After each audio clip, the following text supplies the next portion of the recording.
Rimfire suppressors need a little bit more maintenance than centerfire suppressors due to one thing, and that's lead fouling.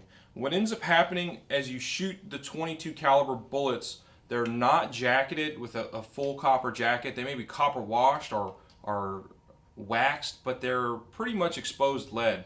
As the bullet's going down the barrel, there will be a small amount of vaporized, liquefied lead that will spit as the bullet comes out.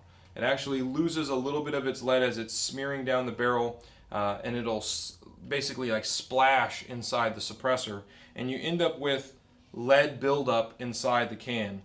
If you happen to have a disassemblable 22 can, if you don't disassemble it every, I don't know, couple hundred, 300-400 rounds, if you don't disassemble it, you'll get so much lead buildup in there it may become difficult to disassemble. So most 22 disassemblable suppressors will come with instructions and recommendations for how often to take it apart, how often to clean it, how often to do everything. Again, some of these suppressors will actually come with tools to take them apart properly and put them back together properly.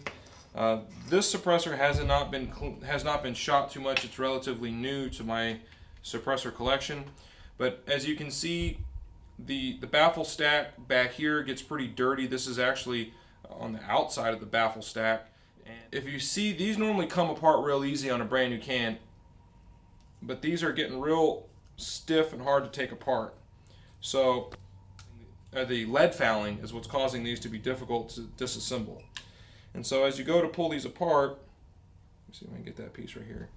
That right there, guys, is a mixture of lead and powder residue. And this can really hasn't been shot all that much. I mean, I don't know if it's had maybe a couple hundred rounds in it since. And so the back first few baffles will be the worst of the bunch.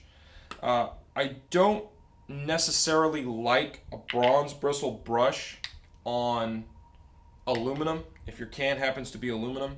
Otis makes some brushes. They look just like this, but they have a real stiff blue plastic polymer brush. I like those better. I just have a feeling sometimes that bronze is just a little rough on aluminum, and you can see there's all kinds of crap that gets built up in these.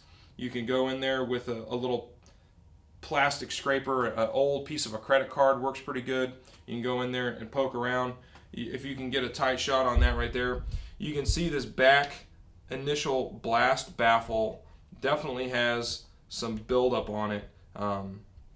It's pretty caked up on there. And the other thing that happens if these baffles feel like they're getting stuck, you can always use one of these solutions that we were talking about and just work these baffles loose. So really what you're trying to do is get the can clean enough so that it's easily reassembled and just not totally caked with the carbon. The carbon and the lead inside the can is not the end of the world. It only needs to be taken apart frequently or periodically, however you want to look at it on round count, 200 to 500 rounds, so that you can take it apart and that the lead and the copper doesn't basically weld the can together, and then you can never go in there and clean it. So 22 suppressors, a little more maintenance and center fire stuff, but not that big a deal. Get the proper tools to do it. Don't go steel bristle brushing your aluminum blast baffles, because you'll probably damage them. Again, always read your manual. Thanks for watching, guys.